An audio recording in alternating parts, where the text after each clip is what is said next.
অধ্যয়ন করব শ্রীমদ্ ভগবদ গীতার দ্বাদশ অধ্যায় ভক্তিযোগ। এইটি আমরা আজকে শেষ করব, শেষ শ্লোকটি পড়ব এবং সম্পূর্ণ অধ্যায়টি একসঙ্গে আরেকবার পড়ব। চলুন তাহলে আমরা শুরু করি শ্রীমদ্ ভগবদ গীতার ভক্তিযোগ দ্বাদশ অধ্যায়। বসুদেবসুতং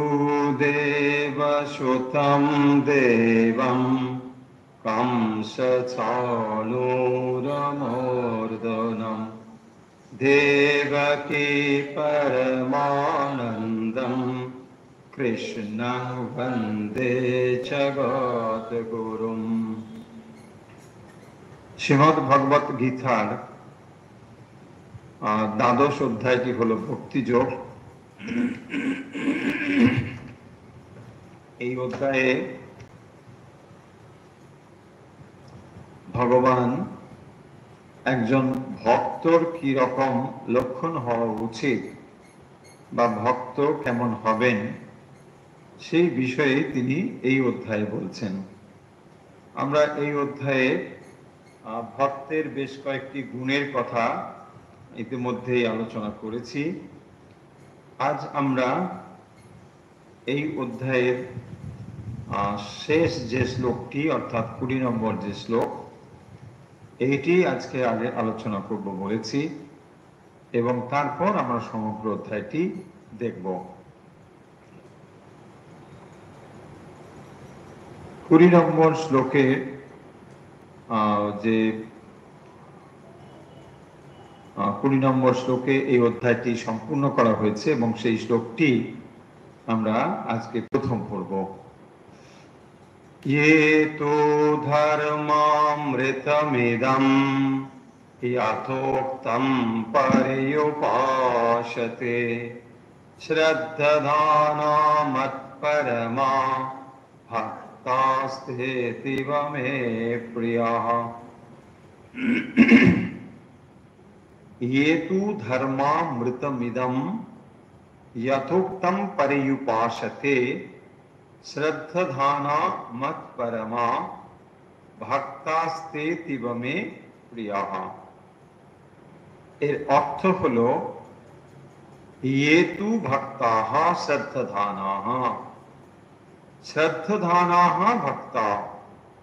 ये तु অর্থাৎ যে সমস্ত ভক্ত শ্রদ্ধাবান, শ্রদ্ধানাঃ মানে শ্রদ্ধাবান, মত পরমাহা মত পরায়ণ হয়ে, যথা উক্তম অর্থাৎ এই যে আগের যে সমস্ত রকম গুণের কথা বলা হলো সেই রকম, ইদম ধর্ম অমৃতম, ধর্ম অমৃতম অমৃতত্ব প্রাপক যে ধর্ম অর্থাৎ মোক্ষদায়ক যে ধর্ম, পর্যুপাসতে সাধন করেন, তে তারা মে আমার অতীব প্রিয়াঃ।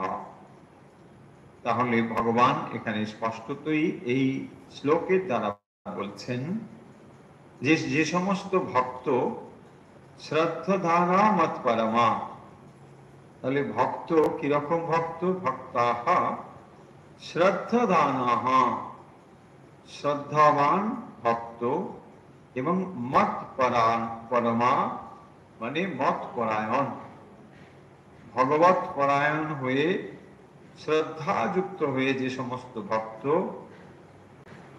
ওপরে যে গুণাবলীর কথা বলা হলো, যথা উক্তম ইদম ধর্ম অমৃতম মানে অমৃতম ধর্মম, এই যে অমৃত ধর্ম সেই ধর্মকে পর্যুপাসতে, শুধু উপাসতে নয়, পরিউপাসতে, পরিসমন্তাৎ উপাসতে, পরিউপাসতে তে মে অতীব প্রিয়াঃ, তারাই হচ্ছে আমার অত্যন্ত প্রিয়।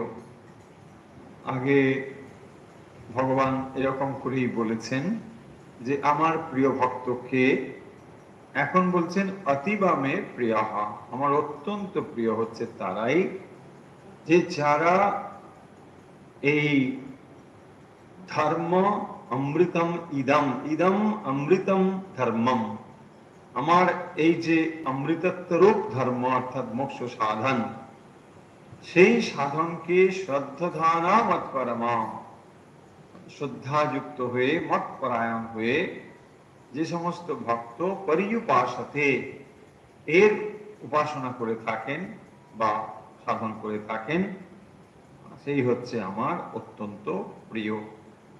তো যিনি এইভাবে ভগবানের যে গুণের কথা, ভক্তের যে গুণের কথা বলা হলো, সেই সমস্ত গুণ যিনি মৎপরায়ণ হয়ে এই সমস্ত ধর্ম শ্রদ্ধা সম্পন্ন হয়ে সাধন করেন, তিনি হচ্ছেন আমার অত্যন্ত প্রিয়।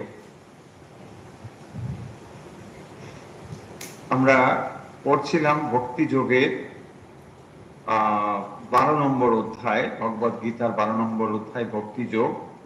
এই ভক্তি যোগের মধ্যে ভগবান খুব সংক্ষিপ্ত ভাবে, এখানে মাত্র 20টি শ্লোক রয়েছে, এর ভেতরে ভগবান কি করে ভক্ত কোন বিষয়গুলি সাধন করলে ভগবানের ভক্ত হয়ে উঠতে পারেন সেগুলো এখানে বলেছেন। তাহলে যদি আমরা ভগবানের ভক্ত হতে চাই, তাহলে আমাদের এই গুণগুলোর প্রতি দৃষ্টি রাখতে হবে। কারণ আমরা আগে অনেকবার বলেছি যে যেটি সাধকের সাধনার বিষয়, সেটি সিদ্ধির কাছে স্বাভাবিক অবস্থা। অর্থাৎ যিনি সিদ্ধ ব্যক্তি, যিনি সাধন করে করে সিদ্ধি লাভ করেছেন, তার কাছে এই গুণগুলো স্বাভাবিক হয়ে গিয়েছে, তাকে আর এগুলো কষ্ট করে করতে হয় না। কিন্তু যিনি সাধারণ ভক্ত, অর্থাৎ যিনি ভক্ত হতে চান ভগবানের, তার কাছে এগুলো অনুশীলন যোগ্য, তাকে এগুলো অনুশীলন করতে হবে। সেই জন্যে এই গুণগুলো এখানে বলা হয়েছে। আমরা এই অধ্যায়টি আজকে বলেছিলাম যে একবার প্রথম থেকে আমরা দেখব। চলুন তাহলে আমরা প্রথম থেকে আর একবার এই শ্লোকটি দ্রুত দেখে নিই। এই অধ্যায়টি 20টি শ্লোক এর মধ্যে রয়েছে। এই অধ্যায়ের ভেতরে বেশ কতগুলো গুণের কথা বলা হয়েছে, সেই গুণগুলো কি আমরা এক এক করে দেখব। প্রথম শুরু হয়েছে অর্জুন বাচ, মানে অর্জুন বলছেন। তো অর্জুন কি বলছেন? এবং সতত যুক্তা ये भक्तास्तं पर्युपासते ये चाप्यस्खरमव्यक्तं तेषां के योगवित्तमा। योगवित्तमा, योगवित्तमा, কে যোগবিত্তমা? তমা মানে দুটো মধ্যে কম্পেয়ার করে বলছে, বিত্তমা সর্বশ্রেষ্ঠ, সুপারলেটিভ ডিগ্রি। তো সেই জন্য বলছেন যোগবিত্তমা, উত্তমা, তমাহা মানে শ্রেষ্ঠ, যোগবিদ তমা, কে সব থেকে যোগবিদ? কার মধ্যে? দুটো দেখুন এখানে বলা হচ্ছে, এবং সতত যুক্তাদে ভায়া ভক্তাস্তাং পরিভাষতে ये चाप्यस्खरम अव्यक्तम, ये চাপি অক্ষরম অব্যক্তম। তাই ভগবানের যে অক্ষর অব্যক্ত রূপটি রয়েছে, এইটি যিনি উপাসনা করেন আর যিনি ভক্তযুক্ত ভক্তিযুক্ত হয়ে উপাসনা করেন, তার মানে একটি ভগবানের ব্যক্ত রূপ, একটি অব্যক্ত রূপ। অর্থাৎ যিনি ভগবানকে ব্যক্ত রূপে মূর্তিতে উপাসনা করেন আর যিনি তার অব্যক্ত রূপের উপাসনা করেন, এই দুয়ের মধ্যে যোগবিত্তমা কে? কারা এই শ্রেষ্ঠ যোগী? এটি এখানে ভগবানের কাছে জানতে চেয়েছেন অর্জুন। এবং তার উত্তরে ভগবান বলছেন, ময়্যাবেশ্য মনোহিমা নিত্যযুক্ত উপাসতে শ্রদ্ধয়া পরায়তে পেতাস তে মে যুক্ত তমা মতঃ। মে মতঃ, আমার মতে ময়্যাবেশ্য মনোহিমা নিত্যযুক্ত উপাসতে। তো কে হবে মানে উত্তম? যারা কি করেন না, মই মন আবেশ্য, আমাতে যদি মন কেউ নিবিষ্ট করে কর্ম করে, নিত্যযুক্তা পরয়া শ্রদ্ধয়া উপেতা মাম উপাসতে। তো যারা আমার উপাসনা করছেন, তো তাদের মধ্যে তিনি ভগবান বলছেন যে পরমেশ্বরের ভজন দ্বারাই জীবের উদ্ধার হয়, এই বিশ্বাস দৃঢ় করে যারা আমার বিশ্বরূপে মন নিবেশ পূর্বক মচ্চিত্ত হয়ে দিন রাত অতিবাহিত করেন, তারাই আমার মতে শ্রেষ্ঠ যোগী। ময়্যাবেশ্য মনোজীবাম নিত্যযুক্ত উপাসক, অর্থাৎ যারা আমাকে মন প্রাণ সমর্পণ করে নিত্যযুক্ত আমার সঙ্গে সর্বদা যুক্ত রয়েছে, শ্রদ্ধয়া পরয়োপেতাস তেমে যুক্ত তমামতাহ, আমার মতে মানে তারাই শ্রেষ্ঠ। তারপরে তিনি বলছেন যে যে ত্বক্স্কর মনির্দেশ্য অব্যক্তম পরিভাষতে সর্বত্র গমচিন্তঞ্চ কূটস্থমচলম ধ্রুবম। আবার তিনি একথাও বলছেন যে যারা আমার চিন্তা করেন, যারা সর্বদা আমার চিন্তা করছেন, যে তু অক্ষর মনির্দেশ অব্যক্তম পরিউপাসতে সর্বত্র গম চিন্তঞ্চ কুটস্থমচলম, যারা আমার চিন্তা করে, কিরকম চিন্তা করে না, অক্ষরম অক্ষরম অনির্দেশ্যম অব্যক্তম, আমার এই যে অব্যক্ত রূপটি রয়েছে যা অনির্দেশ্য এবং অক্ষর, এইটি যারা উপাসনা পরিউপাসতে সর্বত্র গমচিন্তঞ্চ কুটস্থমচলম ধ্রুবম। তো আমার এই যে আরেকটি রূপ রয়েছে সেটি যারা উপাসনা করে থাকেন, অর্থাৎ আমার যে ইন্দ্রিয়ের অগোচর সর্বব্যাপী মনের অতীত এই যে রূপটি আমার রয়েছে, অচ্যুত স্বরূপ শাশ্বত নির্গুণ ব্রহ্মের উপাসনা, তো তারাই আমাকে প্রাপ্ত হন। তার মানে ভগবান দুটো পথ এখানে সিদ্ধ করে দিয়েছেন, অর্থাৎ যারা উপযুক্ত হবেন অব্যক্ত রূপের যদি উপাসনা করতে পারেন সেভাবেও হবে। আবার যদি ভগবানের এই রূপটি কারোর অত পছন্দ না হয়, তারা ভগবানের সমূর্তি সেই মূর্তির উপাসনা যদি করেন তাহলে কিন্তু হবে। এই জন্য যে বলছেন যে দুটো পথ দিয়েই আমার কাছে আসলে পৌঁছানো যায়, যে তুমি এইটা শ্রেষ্ঠ ওইটা শ্রেষ্ঠ এটা না বলে ভগবান বরং বলছেন যে এই দুটোতেই মানে তুমি আমার কাছে পৌঁছতে পারো।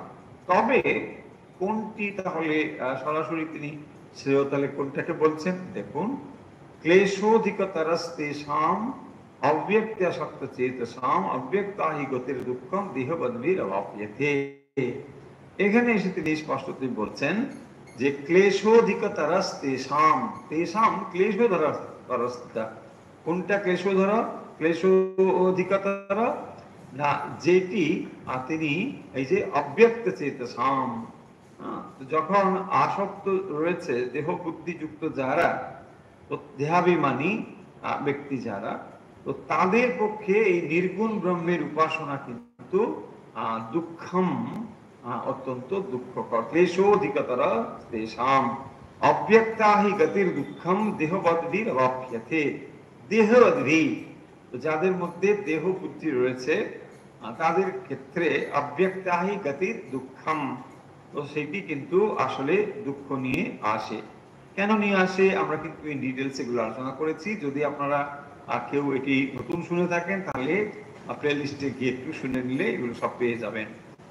তো তাহলে ভগবান সরাসরি এখানে যেহেতু ভক্তির কথা বলবেন, আচ্ছা ভক্তি মানে কি? ভক্তি এই কথাটির দ্বারাই আমরা যেন সগুণ সাকার ব্রহ্মের উপাসনা কথাই বলতে চাইছি। কেন না, ভক্তি যখন আমরা করছি তাহলে ভক্তি কোনো একটি বিষয়ে আপনাকে সমর্পণ করতে হবে, অর্থাৎ ভক্তির জন্য যেটি থাকতে হবে সেটি হচ্ছে একজন ভক্ত, আর যাকে আমি ভক্তি করছি তাকে আমি ভগবান বলছি। তাহলে এই দুটো জিনিস না থাকলে সেখানে ভক্তি হতে পারে না। আপনাকে যদি বলা হয় অব্যক্ত ব্রহ্মের ভক্তি করো, বলছেন এই আমি করতে পারবো না, কারণ অব্যক্ত ব্রহ্ম বলতেই আমার কাছে ঠিক ঠিক ধারণাটা স্পষ্ট নয়। আর তা না যদি হয় তাহলে আমি তার কি করে উপাসনা করি? ফলে ভক্তির উপাসনা বিষয়টি যখন আসবে তখন স্পষ্টতই এটা নিশ্চয়ই আমরা মেনে নেব যে তাহলে এখানে দ্বৈত ভূমির কথা বলা হচ্ছে, অদ্বৈত ব্যাপার নয়। অদ্বৈত ভূমিতে যারা উপাসনা করতে পারেন তাদের কোনো সমস্যা নেই, তারা নিশ্চয়ই তা পারেন। সেই জন্যে ভগবান এখানে এটা কখনোই বলবেন না যে কেবল ভক্তিটাই হচ্ছে সার, যারা অব্যক্ত ব্রহ্মের উপাসনা করছেন তারা ভুল করছেন, এ কথা তিনি কখনো বলতে পারেন না বা বলবেন না। বরং এটা বলছেন যে দুদিক দিয়ে গেলেই তার কাছে পৌঁছানো যায়, অব্যক্ত হোক অথবা ব্যক্ত হোক যে কোনো ভাবে তার কাছে পৌঁছানো যায়। তবে যদি ব্যক্ত বা অব্যক্তের উপাসনা করো, অর্থাৎ যারা দেহ বুদ্ধি সম্পন্ন, দেহাত্ম বুদ্ধি সম্পন্ন, তারা যদি ওই রকম ব্রহ্মের উপাসনা করেন, যে যে নির্গুণ নিরাকার ব্রহ্মের উপাসনা করেন, তাহলে সেটা দুঃখকর হবে। কারণ তারা ওই উপাসনার দ্বারা সঠিক দিশায় পৌঁছতে পারবেন না, আবার কিছুদিন পরে হয়তো হতাশগ্রস্ত হয়ে যেতেও পারে। এবং সেই জন্যে এখানে যেটি বলা হলো যে ওইভাবে, অর্থাৎ উপাসনা, যে সগুণের উপাসনা নির্গুণের উপাসনা করে বরং সেটা দুঃখকর হতে পারে। সেই জন্য এখানে বলছেন যে এটা যথার্থ নয়। আবার তাহলে যথার্থ কোনটি? যেহেতু এখানে এই অধ্যায়ে ভক্তির কথা বলা হবে, সেই জন্য তিনি ভক্তির কথাটাকেই এখানে জোর দিয়ে বলবেন। ये तु सर्वाणि कर्माणि मयि सन्न्यस्य मत्परः अनन्येनैव योगेन मां ध्यायन्तु उपासते। तो ये तु सर्वाणि कर्माणि मयि सन्न्यस्य मत्परः, তাহলে মৎপরাহ, তাহলে এই দুজনের মধ্যে, কোন দুজনের মধ্যে?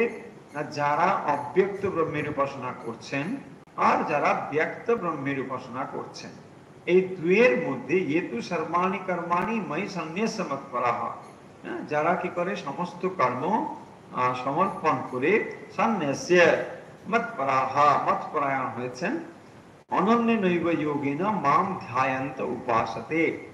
তো তারা কি করেন? যে সমস্ত কর্ম আমাকে সমর্পণ করে পরম পুরুষার্থ উপাস্য এইভাবে মৎপরায়ণ হয়ে অনন্য যোগের দ্বারা আমার উপাসনা বা ধ্যান করেন।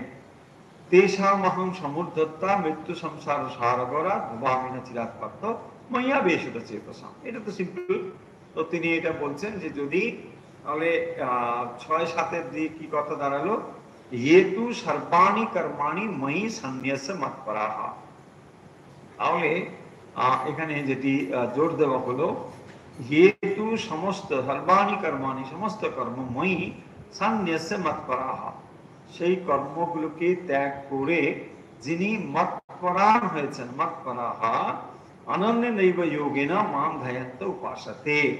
তো তখন তারা কি করেন না, আমার অনন্যেনৈব যোগেন, অনন্য যোগের দ্বারা মাম ধ্যায়ন্ত, তারা আমার ধ্যান করেন বা আমার উপাসনা করেন, মাম ধ্যায়ন্ত উপাসতে অনন্যেনৈব যোগেন, এইভাবে অনন্য যোগের দ্বারা তারা উপাসনা ও ধ্যান করেন। তেষামহং সমুদ্ধত্তা মৃত্যু সংসার সাগরা। তো তখন আমি কি করি না, তাদের মৃত্যু সংসার থেকে, এই সাগর থেকে, মৃত্যুরূপ সংসার সাগর থেকে আমি উদ্ধার করে থাকি। তাহলে ভগবান এখানে যেটি বলছেন যে যারা সর্বাণি কর্মাণি ময়ি সন্ন্যাস মৎপরাহ, তাহলে সমস্ত কর্ম যাতে আমাকে সমর্পণ করে যারা মৎপরায়ণ হয়, মৎপরাহ, সেরকম অনন্যেনৈব যোগেন মাং ধ্যায়ন্ত উপাসতে। তো অনন্য যোগ যারা অভ্যাস করছেন, মাং ধ্যায়ন্ত উপাসতে, তারা আমার উপাসনা করেন। আমি পরম পুরুষার্থ রূপে উপাস্য, এইভাবে মৎপরায়ণ হয়ে অনন্য যোগের দ্বারা আমার উপাসনা এবং ধ্যান করেন। মদগত চিত্ত সেই ভক্তকে আমি মৃত্যু থেকে মানে পারে নিয়ে যাই। এই মোটামুটি এই অর্থ। তারপরে বলছেন ময়্যেব মনোবাধৎস ময়ি বুদ্ধি নিবেশয় নিবশিষ্যসি ময়্যেব অত ঊর্ধ্বম না সংশয়। অর্থাৎ ঊর্ধ্বম না সংশয়, এতে ঊর্ধ্বগতি হবে, বিষয় সংশয় নেই। কি করতে হবে না, ময়্যেব মনোবাধৎস ময়ি বুদ্ধি নিবেশ, ময়ি আমাতে, মনোবাধৎস বুদ্ধি নিবেশয়, তাহলে আমাতে মন এবং বুদ্ধিকে যদি কেউ বুদ্ধি নিবেশয় সমর্পণ করে, নিবশিষ্যসি ময়্যেব অত ঊর্ধ্বম ন সংশয়ঃ। তো আমাতে যদি কেউ সমাহিত হয়, আমাতে এই মন বুদ্ধিকে নিবিষ্ট করে, তো এইরূপ করলে দেহান্তে তুমি নিশ্চয়ই মত স্বরূপে স্থিতি লাভ করবে, তাতে কোনো সংশয় নেই। ময়্যেব মনোবাধৎস ময়ি বুদ্ধি নিবেশিত, আমাতে মন এবং বুদ্ধিকে যদি কেউ সমর্পণ করে, নিবশিষ্যসি ময়্যেব অত ঊর্ধ্বম ন সংশয়ঃ। অথ চিত্তম সমাধাতুম ন শক্নোসি ময়ি স্থিরম অভ্যাস যোগেন তত মাম ইচ্ছাপ্ত। তাহলে দেখুন এখানে বলছেন যে আমাতে মন প্রাণ সমর্পণ করে যদি কেউ করতে পারে, নিবশিষ্যসি ময়্যেব অতঃ ঊর্ধ্বম ন সংশয়। তো ফলে এটা তার পক্ষে সম্ভব, অসম্ভব কিছু নেই, এই কথা স্পষ্টতই বলা হয়। আবার বলছেন অথ চিত্তম সমাধাতুম ন শক্নোতি ময়ি স্থিরাম। যদি এরকমটা হয় যে অথ চিত্তম সমাধাতুম ন শক্নোষি, যদি কেউ চিত্ত সমর্পণ করতে না পারে, আমাতে কেউ চিত্তকে সমর্পণ করতে পারছে না, যদি কারোর চিত্ত আমাতে সমর্পিত হয়ে থাকে তাহলে কোনো সমস্যা নেই। কিন্তু যদি না হয় তাহলে কি করব? বলছেন অভ্যাস যোগেনা তথা মামি ছাত্তুম ধনঞ্জয়। অভ্যাস যোগেনা, তাহলে এটা অভ্যাস করা যাবে। কি অভ্যাস করবে? না আমাতে মন সমর্পণ করবার জন্য অভ্যাস করো। যার মন আমাতে, মন এবং বুদ্ধি আমাতে সমর্পণ করে দিয়েছেন, হ্যাঁ, তাতে আমি কি করি? নিবশিষ্যসি ময়্যেবা অত ঊর্ধ্বম না সংশয়ঃ। আমি তাকে ধীরে ধীরে ঊর্ধ্ব মুখে নিয়ে যাই, এই বিষয়ে সন্দেহ নেই। আর অথ চিত্তম সমাধাতুম না শক্নোতি ময়ি স্থিরাম, যদি সমাহিত করতে চিত্তকে না পারে, সমাধাতুম না শক্নোষি অভ্যাস যোগেন তথা মামিচ্ছাপ্তুম ধনঞ্জয়, তাহলে ভক্ত কি করবে? মানে ধীরে ধীরে এটা অভ্যাস করবে। আচ্ছা, যদি এটাও না পারো, অভ্যাসেপ্য সমর্থসি মত কর্ম পরমো ভব, যদি অভ্যাস করতেও না পারো, হ্যাঁ, অভ্যাস মানে হচ্ছে একটা জিনিসের বারবার অনুষ্ঠান করা, এবং এটা করতে করতে তখন যে জিনিসটিকে আমাদের কষ্টকর অভ্যাস বলে মনে হচ্ছে সেটা খুব স্বাভাবিক একটি অবস্থা হয়ে দাঁড়াবে। এবং তা যখন এরকম হয়ে দাঁড়াবে তখন যে আধ্যাত্মিক সংস্কার এবং উন্নতি এটা সম্ভব। অভ্যাসেপ্য সমর্থসি মৎকর্ম পরমো ভব মদর্থমপি কর্মাণি কুর্বন সিদ্ধিম অবাপ্স্যসি। অভ্যাসেপ্য অসমর্থসি, যদি তুমি অভ্যাস করতেও না পারো, মত কর্ম পরমো ভব, মত কর্ম পরমো ভব, তুমি যদি অভ্যাস করতে না পারো তাহলে ভগবত প্রীতির জন্য কর্ম করতে থাকো। আমি কর্ম করছি কিসের জন্য? না ভগবানের প্রীতির জন্য কর্ম করছি। এইভাবে যদি করো, মদর্থমপি কর্মাণি কুর্বন সিদ্ধিম অবাপ্স্যসি। মদর্থমপি কর্মাণি কুর্বন, মদর্থ অপি মানে আমার, আমার জন্যে, আমার জন্য কুর্বন করতে করতে সিদ্ধিম এব অবাপ্স্যসি, সিদ্ধি লাভ করতে পারবে যদি আমাদের মন প্রাণ সমর্পণ করে কেউ কর্ম করে। অথৈতদপ্যসক্তোষি কর্তুম যোগম আশ্রিতঃ সর্বকর্ম ফলত্যাগম তথা কুরু যথাত্মমান। এইবারে তিনি বলছেন যে তাহলে কি করতে হবে? অথা এতৎ আপি আসক্তঃ, তুমি যদি এটাও করতে না পারো, কেউ বলতে পারে যে আমি মানে অভ্যাসটাও করতে পারবো না, যে তুমি ধীরে ধীরে অভ্যাস করো, বলছে না আমার অভ্যাস করা সম্ভব নয়, আমি অভ্যাস টভ্যাস করতে পারবো না। তো তখন ভগবান বলছেন যদি এটাও না পারো অভ্যাস করতে, করতুম মত যোগ আশ্রিতঃ, তাহলে কি করব? না সর্ব কর্ম ফল ত্যাগম, তাহলে কর্মফলটাকে ত্যাগ করে দাও। এখন প্রশ্ন আসবে যে কর্মফল ত্যাগ করার কথা কেন ভগবান বলছেন, মানেটা এই কথার তাৎপর্যটাই বা কি? দেখুন, যখনই আমরা কোনো কর্ম করছি সেই কর্মের ভেতরে একটা কর্তৃত্ব আছে। কর্তৃত্ব মানে ডুয়ারশিপ, আমি করছি। তাহলে আমি যদি কর্ম করি তাহলে নিশ্চয়ই এনজয়ার আর কেউ হবে না, আমি হব। তাহলে যিনি কর্ম করছেন কর্মের ফল তার কাছেই আসবে। কর্তৃত্ব যেখানে যেখানে রয়েছে ভক্তিত্ব সেখানে সেখানে আসবে, অর্থাৎ ডুয়ারশিপ যেখানে আছে এনজয়ারশিপ সেখানেই থাকবে। তাহলে আমি যখন কর্ম করছি, আমি আমি কর্তৃত্ব সংযুক্ত হয়ে যখন কর্ম করছি, তাহলে কর্মের যে ফল তা আমার কাছে আসতে বাধ্য। এবং তা যদি আমার কাছে আসে তাহলে সেই কর্মের ফল ভোগ করতে হলে আমাকে শরীর ধারণ করতে হবে।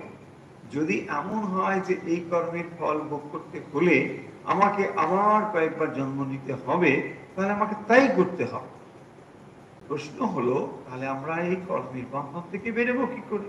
তাহলে কর্ম এবং আবার কর্ম ফল, এইভাবে তার শরীর প্রাপ্তি, এবং সেই শরীর প্রাপ্তির ফলে আবার কর্ম উৎপাদন, নতুন নতুন কর্ম, এইভাবে তার রেজাল্ট।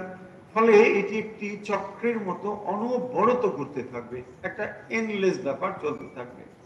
কারণ চাকাটি ঘুরবার জন্য যে ইন্ধন তা আমি জুগিয়ে চলেছি, কারণ আমি কর্ম করছি, এবং কর্মের দ্বারা ফল প্রাপ্ত হচ্ছি, আর সেই ফল প্রাপ্তি ফলটা আমার কাছে আসবে ভোগ করবার জন্য আমাকে শরীর ধারণ করতে হবে। যখনই শরীর ধারণ করছি তখনও ভালো কিংবা মন্দ কোনো কর্মের অনুষ্ঠানও করছি। ফলে এইভাবে কর্মের অনুষ্ঠান, আবার শরীর ধারণ, আবার কর্মের অনুষ্ঠান, এইটি ক্রমান্বয়ে ঘুরতে থাকবে। সেই জন্য ভগবান এখানে বলছেন সর্বকর্ম ফল ত্যাগম। কর্মত্যাগ নয় কিন্তু, ভুল বুঝবো না, বরং বলছেন কর্ম ফল ত্যাগম। তাহলে যেটা ত্যাগ করতে হবে সেটা কর্ম নয়, বরং কর্মের ফলটাকে ত্যাগ করতে হবে। এই কথাটি ভগবত গীতাতে বারবার বলা হয়েছে, এই চ্যাপ্টারেও ভগবান বলছেন। তাহলে যারা আমরা ভক্ত হতে চেষ্টা করছি, এই চ্যাপ্টারে যেহেতু ভক্তিযোগের কথা বলা হয়েছে, যারা ভক্তিযোগ অভ্যাস করেন তাদেরকে আমরা বলি ভক্ত। তাহলে যারা ভগবানের ভক্ত হতে চান তাদের জন্য যেটি বলার সেটি হচ্ছে সর্বকর্ম ফল ত্যাগম তথা কুরু ইয়তাত্মমান।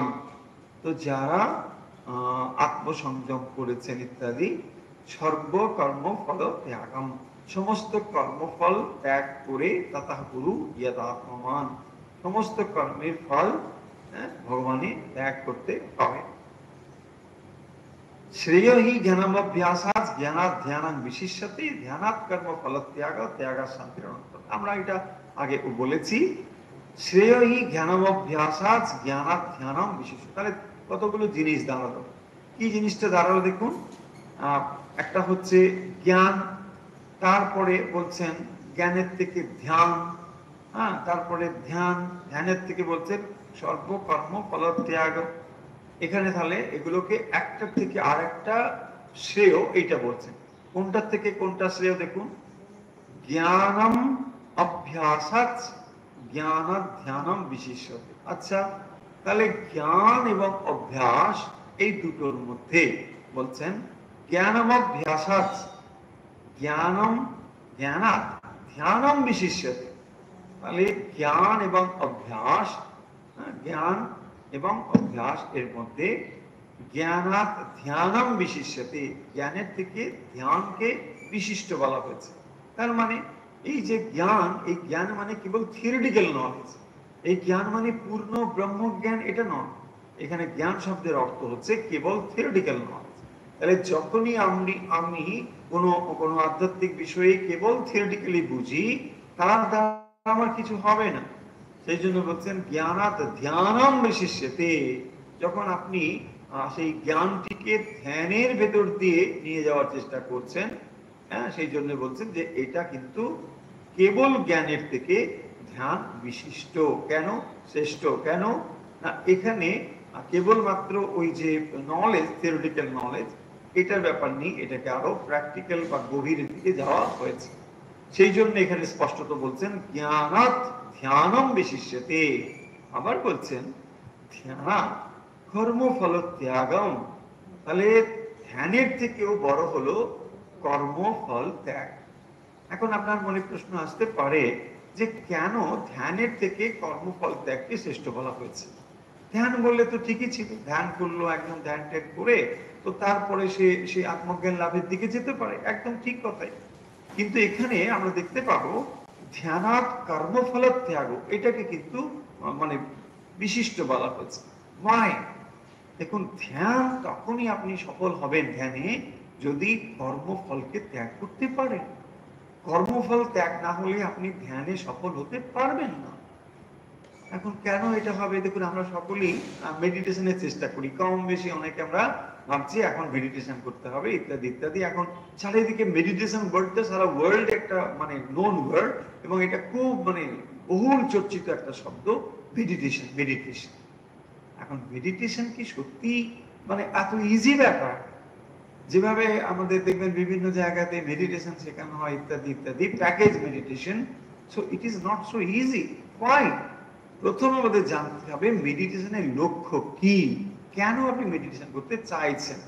দেখুন, অনেক রকমের মেডিটেশন আছে। মেডিটেশনকে আমরা সহজে যেভাবে বুঝি, মেডিটেশন কিন্তু সেটা নয়। আমরা ভাবি ব্রিদিং মানে হচ্ছে মেডিটেশন, মানে একটা ব্রিদিং কন্ট্রোল করা, প্রাণায়াম, আর তারপরে চুপ করে বসে থাকা। নো, চুপ করে বসে থাকা is not meditation. So meditation exactly তখনই সম্ভব হবে যদি কর্মফল ত্যাগ হয়। কেন না, কর্মফল যত সময় পর্যন্ত কর্ম কর্ম কর্ম এবং তার ফল এই দিকে আমার এই চাকাটা যত সময় ঘুরছে, মাইন্ড কখনোই ধ্যানমগ্ন হবে না, কখনোই ধ্যানমগ্ন হবে না। তার মানে দেখুন, যখন আপনার ভিতরে একটা অভাববোধ তৈরি হয়েছে, সেটা জাগতিক কোনো বিষয়ের অভাবও হতে পারে, এবং সেটি অভাববোধ থেকে আপনি কি হচ্ছেন কি না, আমার যখন এটা নেই তাহলে আমি এটা পাওয়ার চেষ্টা করি। তার জন্য আপনি কি করবেন, আপনার চেষ্টাটাকে কাজে লাগাবেন। আপনি যদি অর্থ উপার্জনের চেষ্টা করেন তাহলে গিয়ে বাইরে অর্থ উপার্জন করবেন। এখন প্রশ্ন হলো যে এই যদি আমার মাইন্ডসেট হয়, তাহলে যে কোনো সমস্যার সমাধানের জন্য আমি বাইরের দিকেই তাকাচ্ছি আর সমাধানটা বাইরের থেকেই খুঁজছি। এই আমার মন সেট, মাইন্ডসেট যদি হয়, তাহলে কিন্তু আমি এই মন নিয়ে ধ্যানমগ্ন হতে পারবো না। ধ্যানমগ্ন মন মানে হচ্ছে সমস্ত সলিউশন ইজ উইদিন ইউ, তোমার ভেতরেই সমস্ত সলিউশনটা রয়েছে, কারণ সমস্ত পাওয়ার তোমার ভেতরে। You can do anything and everything. এই যত সময় পর্যন্ত আপনার মাইন্ডসেট না হচ্ছে, you can't meditate completely, impossible. সেই জন্য এটা খুব ইম্পর্টেন্ট, বলছেন ধ্যানাৎ কর্মফল ত্যাগম, ত্যাগাৎ শান্তির অনন্তরম, এবং এর ফলেই অনন্ত শান্তি লাভ করা সম্ভব। তাহলে আমরা দেখলাম যে 12 নম্বর শ্লোকে স্টেপ বাই স্টেপ মানে কতগুলো বিষয় এখানে বলে দিয়েছেন। তাহলে আমরা আরেকবার ওই কথাগুলোকে যদি নিয়ে আসি, 1 থেকে 12 পর্যন্ত যে বিষয়গুলো হয়েছে। এই ভক্তিযোগের শুরুতে অর্জুনের একটা প্রশ্ন ছিল। কি প্রশ্ন ছিল না, তিনি এটা খুব সঙ্গতভাবে জানতে চেয়েছিলেন। দেখুন কেন সঙ্গতভাবে বলছি এই কথাটা, যে বিভূতির কথাটা তো মানে ব্যাপার আছে, তো সেখানে দেখুন ভগবানের দুরকম ব্যাপার আছে না, একটা হচ্ছে ব্যক্ত, একটা অব্যক্ত। এই ব্যাপারটা কিন্তু অর্জুন আগেই জেনে গিয়েছেন। অর্থাৎ ব্যক্ত অব্যক্ত মানে কি না, যখন আমরা ভগবানকে এইভাবে দেখতে পাচ্ছি, মানে এই তার সৃষ্টির ভেতর দিয়ে দেখছি, তখন তাকে আমরা বলছি যে তিনি ঈশ্বর, ঈশিত্ব রয়েছে তার ভেতর।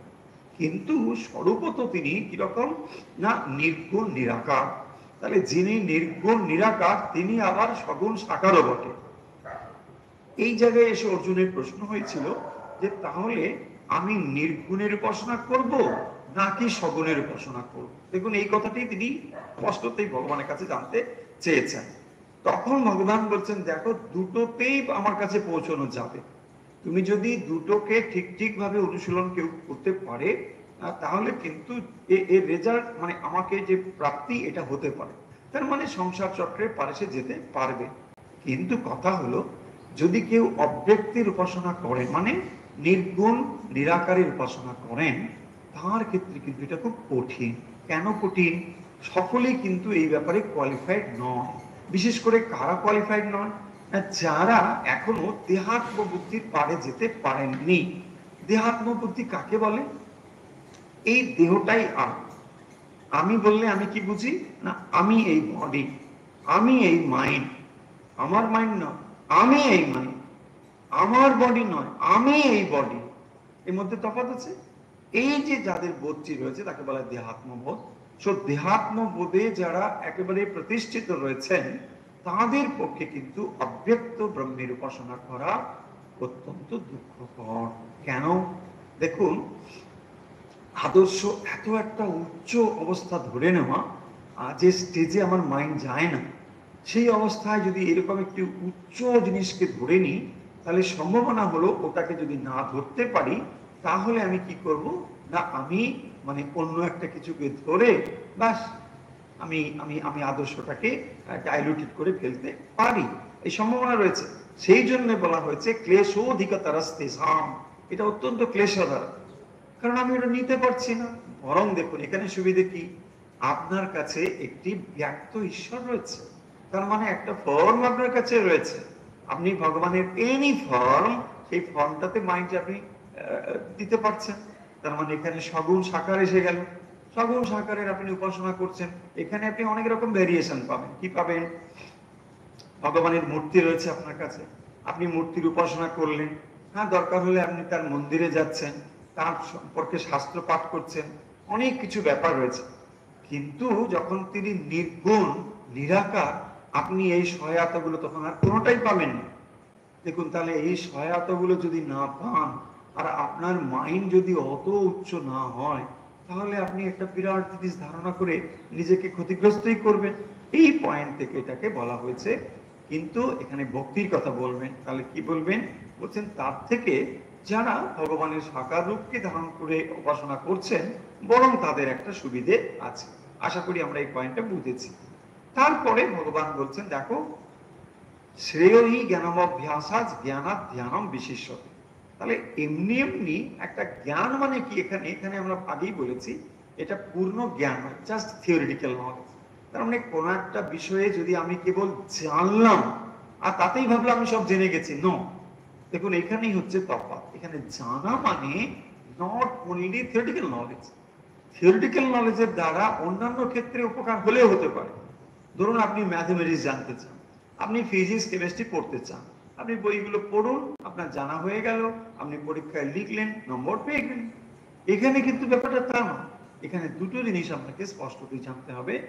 কেবল থিওরিটিক্যাল জানলে হবে না, পাশাপাশি আপনাকে প্র্যাকটিক্যালও জানতে হবে। So what is practical? Practical is have to practice it. So practice করে আপনি যে নলেজটি পাবেন তাকে বলা হয় এক্সপেরিয়েন্সিয়াল নলেজ। সো দুটো জিনিস এখানে দরকার, একটা হচ্ছে যে theoretical knowledge and another is practical or experiential knowledge. So এই দুটো নলেজ এখানে হলে তবেই জিনিসটি আপনার কাছে মানে অজ্ঞান থেকে আপনি বিমুক্ত হতে পারবেন। আমরা অন্য একটা এক্সাম্পল নিয়ে জিনিসটা বলতে পারি। যেমন ধরুন আপনি কোনো রেস্তোরাঁয় গিয়েছেন, খাবেন বলে গিয়েছেন, সেখানে কি দেখছেন একটা মেনু চার্ট আপনার কাছে দেওয়া হয়েছে। আপনি মেনু চার্টটা পড়ছেন, বারবার পড়ছেন, কিন্তু কোনো খাদ্যের আপনি স্বাদ সেখানে পাচ্ছেন না, তাই না? পাবেন আপনি কোনো খাদ্যের স্বাদ পাবেন না। কেবল আপনি ওখানে দেখছেন যে এটা এই দিয়ে তৈরি হয়, এটা ওই দিয়ে তৈরি হয়, তার নানা রকম নাম রয়েছে। তো তার মানে আপনি এর সম্বন্ধে খানিকটা জানেন, কিন্তু পুরোপুরি আপনি জানেন না, বিশেষ জ্ঞান আপনার হয়নি। এইটাকে শ্রীরামকৃষ্ণ বলেছেন, দেখবেন একটাকে তিনি জ্ঞান, একটাকে বিজ্ঞান বলেছেন। এই জায়গাটা এখানে বিজ্ঞান মানে নট সায়েন্স। এই জায়গাটা যে কোন একটা জিনিসকে যখন আমরা জানি তাকে আমরা কেবল একটা লোয়ার স্টেট থেকে জানি। হ্যাঁ, আপনি ভগবত গীতা জানেন, yes I know Bhagavad Gita, but আপনি কি জানেন?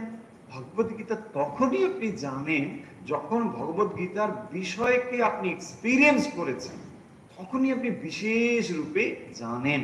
আদারওয়াইজ আপনি কতগুলো শ্লোক জানেন, তাকে কি বলা হয়েছে? তাকে বলা হয়েছে শব্দবেত্তা। আপনি শব্দ জানেন, শব্দ জ্ঞান হয়েছে, কিন্তু এক্সপিরিয়েন্সের নলেজ, অভিজ্ঞতার জ্ঞান আপনার হয়নি। এইটা দরকার। সেই জন্য বলছেন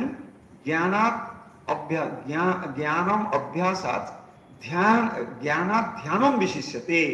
তাহলে এর থেকে ধ্যানটাকে বিশিষ্ট বলা হয়েছে, কারণ ধ্যান মানে তবুও সে একটা চেষ্টা করছে। আর ধ্যানাৎ কর্মফল ত্যাগ, ধ্যানের থেকে কর্মফল ত্যাগকে শ্রেষ্ঠ বলা হয়েছে। এবং তারপরে বলছেন ত্যাগা শান্তির অনন্তরম, ত্যাগের থেকে শান্তি। এরপরে আমরা যে শ্লোকগুলো পেয়েছি, মানে একেবারে ধরুন রাইট ফ্রম 13 to 19, হ্যাঁ, একদম যতগুলো শ্লোক মানে 13 থেকে 19 পর্যন্ত, এখানে বেশ কতগুলো কোয়ালিটির কথা বলা হয়েছে। মানে আপনি যদি ভগবানের পরম ভক্ত হতে চান, ভগবান একেবারে ক্লিয়ারলি কতগুলো গুণ আপনাকে বলে দিচ্ছেন। Try to practice all this qualities, you will become a good devotee, that's all. এটাই তিনি বলছেন। তুমি ভক্ত হতে চাও, ভেরি গুড, আমি তোমাকে এটা দিচ্ছি। দেখুন, আপনি যদি গুড অ্যাচিভার হন, কোন একটা জায়গায় গুড অ্যাচিভ করতে চান, আপনাকে কি বলা হবে? দেখো, এটা অ্যাচিভ করতে হলে না তোমাকে এই পয়েন্টগুলোর উপরে জোর দিতে হবে। তো আপনি ফার্স্ট পয়েন্ট এইটা, সেকেন্ড পয়েন্ট এই, থার্ড পয়েন্ট এই করে করে করে করে আপনি রেডি হবেন। এক্স্যাক্টলি যদি আপনি মনে করেন এখানে এইভাবেই এটা দেওয়া হয়েছে। 13 to 19 কতগুলো কোয়ালিটি ডেভেলপ করতে বলা হয়েছে। দেখুন, সরাসরি আপনি যদি বলা হতো এখানে ভক্ত হতে চান, হ্যাঁ, আপনাকে বলা হলো না দীক্ষা নিতে হবে, আপনাকে ফুল চন্দন নিয়ে ভগবানের পুজো করতে হবে, মন্দিরে যেতে হবে, নো, এর ভেতর দিয়েই যাচ্ছেন। বলছেন দেখো, এই কোয়ালিটি গুলো তুমি বরং ডেভেলপ করার চেষ্টা করো। নট নেসেসারি কি তোমাকে কোনো একটা ইজমের মধ্যে ঢুকতে হবে, কোনো একটা সম্প্রদায়গত হতে হবে, একেই তোমাকে মানতে হবে, ইনি সেই ভগবান হবেন, নাথিং। একদম রেশনাল ওয়ে, যে কেউ এটা গ্রহণ করতে পারে, মানে সম্প্রদায় বিবর্জিত ভাবে। কি কোয়ালিটিজ? আদ্বেষ্টা সর্বভূতানাম, সর্বভূতানাম আদ্বেষ্ট। হ্যাঁ, তোমাকে এইটা দেশ করা চলবে না। আদ্বেষ্টা সর্বভূতানাম মৈত্র করুণ এবচ। আমরা এই কোয়ালিটিগুলো ইন ডিটেলস আলোচনা করেছি আগের ক্লাসে। মৈত্র করুণা এবচ, এগুলো হচ্ছে গুড কোয়ালিটিস। সো এই গুড কোয়ালিটিস গুলো যদি আপনি আপনার জীবনে নিয়ে আসতে পারেন, আপনার ভক্ত হওয়ার জন্য আর কিছুই করতে হবে না। He will become a good devotee. আপনাকে এইগুলি করতে হবে, এন্ড এইগুলোই হচ্ছে মোস্ট ইম্পর্টেন্ট। আর কি বলছে? নির্মমা। নির্মমা না বাংলার নির্মম, নির্মম হচ্ছে সংস্কৃতের নির্মম। নির্মম মানে মমত্ব রহিত, অর্থাৎ এটা আমার আমার এই বোধটা যার নেই তাকে বলা হবে নির্মমা। নির্মম মানে আমিত্ব রহিত, এটা আমার, এটা আমার, এটা না। নিরহংকার, অহংকার রহিত। সম দুঃখ সুখ, সুখ এবং দুঃখতে সমত্ব হওয়া, মানে সুখে একেবারে উৎফুল্ল হয়ে যাওয়া নয়, আবার দুঃখেও একেবারে বিমর্ষ হয়ে ভেঙে পড়া নয়। যিনি এই দুটোকে সমত্ব দৃষ্টিতে দেখতে পারেন। দেখুন, এই যে কোয়ালিটিস গুলো দেওয়া হয়েছে এটা একটা আদর্শ ব্যাপার, কিন্তু সকলেই কি আমরা একদিনেই ওই কোয়ালিটি ডেভেলপ করতে পারবো? এতটা পারবো না, কিন্তু না হলেও যতটা আপনি পারেন ততটাই আপনি ভগবানের ভক্ত হয়ে উঠবেন। কারণ একটু পরেই তিনি বলছেন যে স্বামী প্রিয়, এই হচ্ছে আমার অত্যন্ত প্রিয়। যে এইরকম হবে সে আমার অত্যন্ত প্রিয় হবে। তারপরে আরো বলছেন, আমরা এগিয়ে যাই, সন্তুষ্ট সততম যোগী যথাত্মা দৃঢ় নিশ্চয়। বলছেন সন্তুষ্ট সততম যোগী, তিনি হবেন যোগী কিরকম? সন্তুষ্ট সততম, সর্বদাই তিনি সন্তুষ্ট। কোন একটা জিনিস কিছু তিনি প্রাণ মানে পান তাহলেও ঠিক আছে, না পেলেও ঠিক আছে, মানে একেবারে সব সময় অসন্তোষ, কোনো কিছুতেই মানে শান্তি নেই, এইরকম অনেক মানুষ আছেন দেখবেন। মানে আরে কোথাও তো একটা শান্তির জায়গা খুঁজতে হবে তাকে, মনে সর্বদাই অসন্তোষ, সব কিছুতেই অসন্তোষ। আর এইরকম মানুষের কাছে যারা যাবেন তারা অসন্তুষ্ট। অ্যাকচুয়ালি দেখুন, যে মানুষটি মানে শান্তিতে আছে সেই আপনাকে শান্তির মানে ঠিকানা দিতে পারে। যার নিজের মধ্যে অসন্তোষ আছে তার সান্নিধ্যে গেলে আপনি অসন্তুষ্ট হবেন, কখনোই আপনি সন্তুষ্ট হতে পারবেন। যথাত্মা দৃঢ় নিশ্চয়, যথাত্মা মানে সংযত আত্মা, যিনি যত মানে সংযত আর দৃঢ় নিশ্চয়। ময়্যার্পিত মনোবুদ্ধি, মই মানে আমাতে মন বুদ্ধি যিনি অর্পণ করেছেন, ইয়ো মদ্ভক্ত সমে প্রিয়, তিনি হচ্ছেন আমার প্রিয় ভক্ত। আর কি বলছেন? ইয়াসমান নো দিবতে লোক লোকান্ন উদ্বিজতে চায়, উদ্বিজতে উদ্বিগ্ন হয় যিনি, ইয়াসমাত না উদ্বিজতে লোক। অনেকে আছে দেখবেন যার উপস্থিতি আপনাকে উদ্বিগ্ন করে তোলে, তিনি আসলেই পরে মনে হয় কি একটা কিছু ঘটবে। তাকে এরকম অনেক লোকজন আছে, মানে উনি কোথাও অ্যাপিয়ার হলেই মানে আপনার মনে একটা মানে সন্দেহ তৈরি হয়, কিছু না কিছু একটা ঘটবেই ঘটবে। মানে সর্বদাই তিনি ত্রাসের কারণ হয়ে যান, অথবা মানে তিনি কাউকে ত্রাস করতে পারেন, অথবা অন্যের দ্বারা তিনি ত্রস্ত হন। এইরকম বলছেন লোকান্ন উদ্বিজতে চায়, কেউ অন্য কেউ তাকে উদ্বিগ্ন করতে পারবে না। হর্ষামর্ষ ভেদ বেগই মুক্ত মে প্রিয়, এরকম যিনি হবেন তিনি তার প্রিয় হবেন। অনপেক্ষা সুচির দক্ষ উদাসীন গতব্যথ, আরো কতগুলো গুণের কথা বলছেন। কিরকম সেই গুণ? না অনপেক্ষা সুচির, অনপেক্ষা মানে তিনি কারোর উপর নির্ভর করেন। অনপেক্ষা কারোর উপর নির্ভর করেন, ঠিক আছে চলো হলো হলো, না হলো না, এইরকম। মানে তিনি নিজে নিজে ইন্ডিপেন্ডেন্টলি চলবার জন্য একেবারে প্রস্তুত আছেন। যদি কাউকে তিনি সঙ্গে পান, পেলেন না পেলেন না পেলেন, আমি কারোর উপর নির্ভর করি না, আমি নিজে যাবো, এই হচ্ছে অনপেক্ষা। এটা দম্ভের ব্যাপার নয়, দেখুন অনেক সময় দম্ভ থেকেও এটা হতে পারে, এটা দম্ভ নয়, এটা হচ্ছে আত্মবিশ্বাস এবং সেলফ ডিপেন্ডেন্ট, আমি নিজের উপর নিজে দাঁড়াতে চাই, এটা হচ্ছে এই অহংকারী ব্যাপার নয়। সুচি দাক্ষা উদাসীনা গতব্যথ। আর কি? সর্বারম্ভ পরিত্যাগী। সর্বারম্ভ পরিত্যাগী কথার অর্থ হচ্ছে সর্ব আরম্ভ মানে কর্ম, সর্ব আরম্ভ পরিত্যাগী মানে এখানে সকাম যে কর্ম সে কথা, অর্থাৎ সমস্ত সকাম কর্মকে তিনি পরিত্যাগ করেছেন। এইরকম যে ভক্ত তাকে প্রিয় ভগবান বলছেন। আরো বলছেন, অনেকগুলো কথা রয়েছে।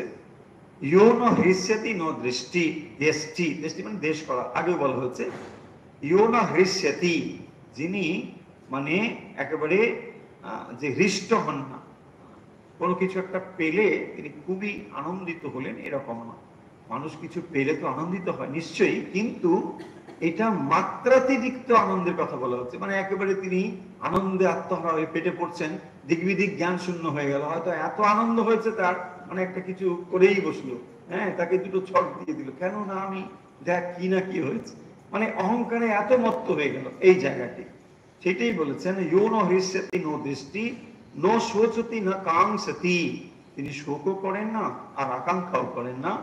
শুভাশুভ পরিত্যাগী ভক্তিমান ইয়া সমে প্রিয়ঃ সমশত্রৌ চ মিত্রে চ তথা মানাপমানয়ঃ। আমরা কিন্তু এগুলোকে মানে ইন ডিটেলসে খুব বড় করে আলোচনা করেছি, তাই এখন পুরো অধ্যায়টি আমরা একসঙ্গে মানে আলোচনা করছি। সমশত্রৌ চ মিত্রে চ, তাহলে তার কাছে শত্রু এবং মিত্র একই। কেন না, শত্রু এবং মিত্র উভয়ের মধ্যেই সেই ভগবান বিরাজ করছেন। তিনি এটা দেখতে চেষ্টা করেন, যাকে আমরা শত্রু বলছি তিনি কখনো অ্যাবসলিউট শত্রু নয়, আর যাকে আমি মিত্র বলছি তিনি কখনো অ্যাবসলিউট মিত্র নয়। দেখুন কি করে, আপনি যাকে শত্রু বলেন তিনি অন্যের মিত্র হতে পারেন, তাকে অনেক হাজার লোক তাকে মিত্র বলে, বন্ধু বন্ধু বলে, কিন্তু আপনি তাকে শত্রু বলেছেন। আবার উল্টো দিক থেকে যে আপনি যাকে মিত্র বলেন অনেকে হয়তো তাকে শত্রুই বলে। ফলে এই যে জিনিসটি, এটা কোনো কখনোই এটা অ্যাবসলিউট ব্যাপার নয়। তাই জন্য তিনি শত্রুর ভিতরেও ভগবানের মানে প্রকাশ, মিত্রের মধ্যেও ভগবানের প্রকাশ, এইটিকে লক্ষ্য করতে পারেন বলে দুটোকে সমদৃষ্টিতে দেখেন। সমহ শত্রৌচ মিত্রে, আর তথা মান অপমানয়ঃ, এটা নিঃসন্দেহে কঠিন কাজ, মান এবং অপমানকে সমানভাবে দেখা। মানে আমরা কি হয় না, মান যদি কেউ আপনাকে একটা মর্যাদার কথা বলে, খুব একটা একটা মানে প্রশংসার কথা বলে, তখন দেখবেন আপনার ভেতরটা একদম ফুলে যায়। আমার যখন কেউ একটা কিছু খারাপ কিছু বলে, অপমানজনক কিছু বলে, সংকুচিত হয়ে পড়ে। তাহলে আমার মানে কি হলো, তার মানে আপনি অ্যালাউ করছেন বাইরের কোনো কিছুকে আপনার উপর প্রভাব বিস্তার করবার জন্য, সেটা মান হোক বা অপমানই হোক। দেখুন, মান যদি আপনাকে বলা হয় আপনি পৃথিবীর শ্রেষ্ঠ মানুষ, তাতেই বা আপনার কি হলো? আপনাকে যদি বলে আপনি সব থেকে নিকৃষ্ট পিঁপড়ের মতো একটা লোক, আচ্ছা তাতেও আপনার কি হবে? কিছুই হবে, কিছুই হবে। বরং আপনি মানে বাইরের জিনিসগুলোকে আপনার উপর প্রভাব বিস্তার করার জন্য যে চাবিকাঠি, এটা ছেড়ে দিচ্ছে। তার মানে তুমি আমার উপর প্রভাব বিস্তার করার যা কিছু করতে থাকো, এটাই বলছেন। শীত উষ্ণ সুখ দুঃখেষু সম, তাহলে শীত সুখ দুঃখে সম থাকা, আর সঙ্গ বিবর্জিত হওয়া মানে আনঅ্যাটাচমেন্ট। তুল্য নিন্দা স্তুতির মৌনী সন্তুষ্ট येन केनचित অনিকেত স্থিরমতি ভক্তিমান হে প্রিয়। আর কি হতে হবে? অনিকেত। অনিকেত হওয়ার অর্থ কি আমরা আগের দিন শিখেছি। অনিকেত মানে যার নির্দিষ্ট কোনো বাসস্থান নেই, তাকে বলি অনিকেত। তাহলে মনে মনে ভক্ত এইভাবে প্রস্তুত হবেন যে আমার যে বাসস্থানটাকে আমি চিনি, এটা আমার আমিত্ব রহিত বাসস্থান, আমি এখানে থাকি, কিন্তু এটা আমার কখনো বাসস্থান হতে পারে না। মানে কি তাহা, তার মানে ওই বাসস্থানের আপনার পজিটিভনেসটা অন্তত পারমার্থিক দৃষ্টিতে নেই, এইটা মনে মনে স্মরণ করা। গৃহছাদ তব অনন্ত আকাশ, আর স্বয়ং সুবিস্তৃত ঘাস। তো ঘাসের উপরে আপনি শুয়ে থাকেন, যতই আপনি গদিওয়ালা বিছানায় শোন, মনে মনে ভাবুন এটা আমি ঘাসের মধ্যে শুয়ে আছি। আর ছাদ আপনার যতই হোক না কেন, ভাবুন এটা আকাশই আপনার কাছে একটা ছাদ, ব্যাস ওর মধ্যেই আপনি আছেন। এটা সন্ন্যাসীর গীতিতে স্বামীজি বলছেন। তো ফলে মনের দিক থেকে যদি আপনি এটাকে অভ্যাস করতে পারেন, তাহলে এটা অনিকেত অভ্যাস হয়ে গেল। স্থিরমতি ভক্তিমান মে প্রিয় না রাখা, তো এইরকম যিনি হবেন তিনি হচ্ছেন আমার খুব প্রিয়। ইয়েতু ধর্মামৃতমিদম, এই যে পরের এবারে শ্লোকটি, ইয়েতু ধর্মামৃতমিদম যথোক্তম পর্যুপাসতে শব্দধানা মত পরমা ভক্তাস্তে অতিমেয় মে প্রিয়াহা। এরাই হচ্ছে আমার অত্যন্ত প্রিয়। অতীব হে হেতু ধর্মামৃতম ইদম ইদম অমৃতম ধর্মম, তাহলে মোক্ষ ধর্ম, মুক্তি লাভের জন্য যে ধর্ম, এইটি যদুক্তম, যা আগে বলা হলো, পরিউপাসতে, অর্থাৎ এই যে কোয়ালিটিস গুলো বলা হলো রাইট ফ্রম 13 to 19, যতগুলো শ্লোকের মধ্যে এই কোয়ালিটিস গুলো কথা বলা হয়েছে, যিনি এটাকে পরিউপাসতে, এইগুলোর যিনি উপাসনা করবেন, শ্রদ্ধা ধারণা মত পরমা, যিনি আমার প্রতি শ্রদ্ধা যুক্ত হয়ে মত পরায়ণ হয়ে, ভক্তা, সেই ভক্তা হচ্ছে আমার অত্যন্ত প্রিয় ভক্ত। সেই হচ্ছে অত্যন্ত প্রিয় ভক্ত। দেখুন কথামৃতে শ্রীরামকৃষ্ণ বলছেন, একজন এসে বাবুর খুব প্রশংসা করছে, হ্যাঁ বাবু কি ভালো, বাবু অমুক অমুক, সবাই এরকম করছে। আর একজন বাবুর বাগানে একটা পেঁপে চাষ করেছে, সে নিজে, বাবুরই বাগান, পেঁপেটা নিয়ে এসে বাবুকে বলছে, বাবু আপনার জন্য একটা পেঁপে নিয়ে এনো। দেখুন বাবু কার জন্য খুশি হবে? যে ওখানে বলছেন বাবু আপনি কি ভালো, আপনি কি ভালো, নরবিলিডম করতে থাকে। দেখবেন যখন কেউ রাজা মহারাজা থাকে, তার সঙ্গে যারা চেলা চামুন্ডা থাকে, ওরা ওইরকম হাওয়া দিতে থাকে, মানে নিজের স্বার্থ চরিতার্থ করবার জন্য, আর অন্য কিছু নয়। দেখবেন আপনি কি মহান, আপনি কি, আরম্ভ হয়ে গেল, মানে কি স্তুতি। তাহলে এই যে স্তুতি করা মানে কি, উনি খুশি হয়ে একটা মতির মালা ছুড়ে দিল, একটা মতির, কি প্রশংসা করেছে, তাই না? দেখুন বলছেন যে ওতে তিনি খুব খুশি হবেন তা না, বাবুর বাগানে তিনি চাষ করে একটা পেঁপে নিয়ে এসে বাবুকে উপহার দিচ্ছেন, বাবু আপনার জন্য নিয়ে এলাম। তার মানে ওই বাগানে সে সেটাকে ঠিক মতন চাষ টাস করে ওটা করে নিয়ে এসে, কেবল স্থাবকতা নয়, কেবল স্তুতি করছে, আর কিছুই করে না, জাস্ট গুড ফর নাথিং। ওরা দেখবেন ওইসব করে বললো কিছু হাতি টাতি দিয়ে কেড়ে পড়বে, কিন্তু এটা করছে না। সেইটাই হচ্ছে এখানে দেখুন, যথোক্তম পরিউপাসতে, যা এখানে বলা হলো, ট্রাই টু ডু দ্যাট। হ্যাঁ দেখবেন, তবু এবারে প্রশ্ন আসবে, মহারাজ ভক্ত হতে গেলে কি করতে হবে? আরে কি করতে হবে, এই তো বলা হলো, এটাই করুন, তাই না? বলছে কি করা যাবে আত্মজ্ঞান লাভের জন্য, না কি করতে হবে যদি ও বলে দেয়, আরে কি করতে হবে, লাস্ট মিস আছে, কি করতে হবে? पर्युपासते, यथोक्तम पर्युपासते শ্রদ্ধাধানা মত পরমা। শ্রদ্ধাধান তাহলে মানে এটা এমনি এমনি করলে হবে, শ্রদ্ধা যুক্ত হয়ে ভগবানের জন্য আপনি করছেন, আপনি গুড কোয়ালিটিস গুলোকে নিজের জীবনে ইনকালকেট করবার জন্য করছেন, এই দৃষ্টিভঙ্গি নিয়ে যারা করে, ভক্তাহা অতীবমে প্রিয়াহ, তারাই আমার অত্যন্ত প্রিয়। তাহলে কেবল মানে কিছু না করে ভগবানের স্তুতি নয়, বরং ভগবান যেগুলো বলছেন এটা করা। দেখবেন এক শ্রেণীর ছাত্র থাকে ক্লাসে, সব সময় টিচারকে মানে কি করে প্লিজ করা যায় তার জন্য তারা সঙ্গে সঙ্গে স্যার স্যার স্যার স্যার মানে সঙ্গে সঙ্গে ঘুরতে থাকে। মানে ওরা টিচাররা হয়তো ভাববে যে বাহ এই ছিল খুবই ভালো ছিল, কিন্তু পড়াশোনা করে না, কিছুই করে না, শুধু পেছনে ঘুরে ঘুরে স্যার স্যার করতে থাকে, ওইগুলো দ্বারা কিছু কাজ হবে না। বলছেন করতে হবে পরিউপাসতে, এরাই আমার অত্যন্ত প্রিয়, যারা এটা করবার জন্য চেষ্টা করে। তো তার মানে আজকে আমরা সমাপ্ত করব এই অধ্যায়টিতে, অত্যন্ত সুন্দর কতগুলো কোয়ালিটিস কথা বলা হয়েছে। তাহলে এই 12 নম্বর অধ্যায় অর্থাৎ ভগবত গীতার ভক্তি যোগে যেটি বলা হয়েছে, যদি কেউ ভগবানের ভক্ত হতে চায়, দেখুন এখানে ভক্তিযোগ বলা হয়েছে মানে এই নয় যে এটা যারা যোগ প্র্যাকটিস রাজযোগ করছেন বা যারা কর্মযোগ করছেন তাদের জন্য এটা কোনো দরকার নেই, তা কিন্তু নয়।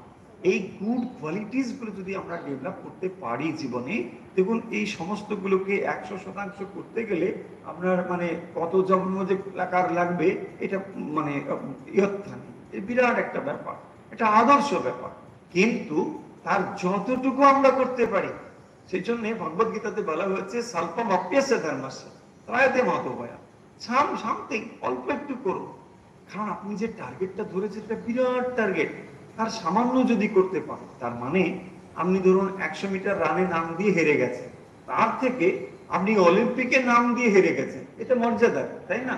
এটাই বলা হচ্ছে যে এই একটা যে আপনি রানে নাম দিয়েছেন, এটা একটা বিরাট ব্যাপার, এটা নামই দিতে চায় না লোকে, ভগবত গীতা লোকে পড়তেই চায় না। আপনি যে ভগবত গীতা পড়ছেন, তার যে এতগুলো কোয়ালিটির ভিতরে একটাকে অন্তত ডেভেলপ করবার চেষ্টা করছেন, দ্যাটস এনাফ। এটাই একটা জন্মের পক্ষে যথেষ্ট, ট্রাই টু ডু ইট। এইটাই বলছেন যে যদি আপনি এটাই করতে পারেন ব্যাস হয়ে গেল। যে কোনো একটা কোয়ালিটির দিকে আপনাকে দৃষ্টি দিতে হবে, এটাই এখানে স্পষ্টতই সুন্দর করে বলা হয়েছে। তাহলে আজকে আমরা কথা এখানে শেষ করছি। আমরা কিন্তু ভক্তি যোগের সমস্ত যে অধ্যায়টি, অর্থাৎ দ্বাদশ অধ্যায় ভক্তি যোগের, এটা কিন্তু একসঙ্গে পুরোটি আমরা দেখলাম। তাহলে মানে আমরা যদি আবার একবার লিস্ট করে দিই, মানে একবার 2-3টি লাইনের মধ্যে, তাহলে কি দাঁড়াবে না, প্রথমে দুটো কথা ছিল, একটি হচ্ছে নির্গুণ নিরাকার সকল সাকার। তাহলে নির্গুণ নিরাকারের উপাসনার মধ্যে বিপদের সম্ভাবনাটা বলে দেওয়া হয়েছে। মানে এখানে বিপদ হচ্ছে এই যে এই পথে যদি যাও এটা দুঃখকর হতে পারে। তার মানে যদি তুমি অতটা কোয়ালিফাইড না হও, তুমি অত উচ্চ অধিকারী না হও, তাহলে ভগবানের নির্গুণ উপাসনা করবে বলে ধরলে তোমার পক্ষে কিন্তু এটা মানে বিপদ হয়ে যেতে পারে। কারণ তুমি একটু পরে হতাশ হয়ে যাবে, যে তখন বলে দূর আমি অনেক ধ্যান করলাম কিছুই হলো না। তার মানে আসলে তুমি ধ্যান করবার কোয়ালিফাইডই নও। তাহলে শুধু শুধু ধ্যান করে তো সময় নষ্ট হবে। তার থেকে বরং নিজ থেকে শুরু করো। নিজটা কি না, তুমি ভগবানের একটা রূপকে ধরে নাও। সেটা হতে পারে কৃষ্ণ, সেটা হতে পারে কালী, সেটা হতে দুর্গা, সেটা রাম, হোয়াট এভার, শিব, বিষ্ণু, যা কিছু। তাহলে তুমি একটা কিছু ধরুন, এখানে কন্টেক্সট অনুযায়ী শ্রীকৃষ্ণ যেহেতু বলছেন, ভগবান শ্রীকৃষ্ণ তার কথা বলছেন। তো যে কোনো একটা ফর্ম তুমি ধরে নাও এবং নিয়ে তার উপাসনা করতে থাকো। তাহলে কি হবে না, এটা তোমার কাছে অনেক সহজ হয়ে যাবে। কেন? দেখুন, নির্গুণ আকারে আপনি যদি সাধনা করেন, সেখানে আপনি ঠিক কিছুই সামনের কাছে পাচ্ছেন না, কিন্তু এখানে আপনার কাছে একটা বড় অবলম্বন রয়েছে। আপনি সেই রূপের দিকে মনকে স্থাপন করতে চাইছেন এবং সেই রূপের আপনি লীলা কথাও জানেন। ফলে আপনার ক্ষেত্রে এটা একটা করা খুব সহজ আপনি তুলনায়। এবং তারপরে বলছেন যে আপনি যদি সত্যি ভগবানের ভক্ত হতে চান, আপনাকে বড় কতগুলো কোয়ালিটির কথা আমি বলে দিচ্ছি বলে ভগবান অর্জুনকে উপলক্ষ করে সমগ্র মানব জাতির কাছে কতগুলো কথা উল্লেখ করে দিয়েছে। এখানে দেখুন, এই কথাগুলো কোনো সম্প্রদায়ের জন্য নয়। মানে এটা এমনকি হিন্দুইজম, এমনকি খ্রিস্টানিটি, ইসলাম, নাথিং। মানে এগুলো সমস্ত কিছুর পারে কতটা রয়েছে। ইভেন যে কেউ মানে এটাকে অভ্যাস করতে পারে। এইগুলো হচ্ছে মানবতার ধর্ম। তার মানে আপনার ভেতরে এই গুণগুলোকে যদি আপনি নিতে পারেন, অর্জন করতে পারেন, আপনি আর যাই হোক না কেন একজন পৃথিবীর শ্রেষ্ঠ মানব হয়ে উঠতে পারবেন। এ বিষয়ে কোনো সন্দেহ থাকার কথা নয়। এটাই এখানে বলেছে। তাহলে ভক্ত হওয়া মানে যে এই গুণগুলোকে অর্জন করতে পারবে, ভগবান বলছেন সে হবে আমার অত্যন্ত প্রিয়। এখানে অত্যন্ত প্রিয় মানে যদি আমরা সত্যি ভগবানের প্রিয় হতে চাই, তাহলে ভগবানের প্রতি ভালোবাসা রেখে এই গুণগুলির প্রতি আমাদের দৃষ্টি দিতে হবে। এটাই এই চ্যাপ্টারের মূল কথা। তাহলে ভক্ত হওয়ার জন্য যে যে গুণগুলো অত্যন্ত জরুরি, সেই গুণগুলো এখানে বলা হয়েছে এবং আমাদের চেষ্টা থাকবে কি করে এই গুণগুলোকে আমরা ধীরে ধীরে আমাদের জীবনে নিয়ে আসতে পারি। ইতি শ্রী মহাভারতে শতসাহস্র সংহিতায়াম বৈয়াসিক্যাম ভীষ্ম কর্মণি শ্রীমদ্ ভগবদ গীতাসু উপনিষৎসু ব্রহ্ম বিদ্যায়াম। তাহলে এটাকে ব্রহ্মবিদ্যা বলা হয়েছে। ভগবদ গীতা ফেলে দেওয়ার মতো নয়, এটা হলো ব্রহ্ম বিদ্যায়াম। এবং যোগ শাস্ত্রে এটাকে যোগ শাস্ত্র বলা হয়েছে। শ্রীকৃষ্ণার্জুন সংবাদে ভক্তি যোগ নাম দ্বাদশ অধ্যায়। তাহলে আজকে আমরা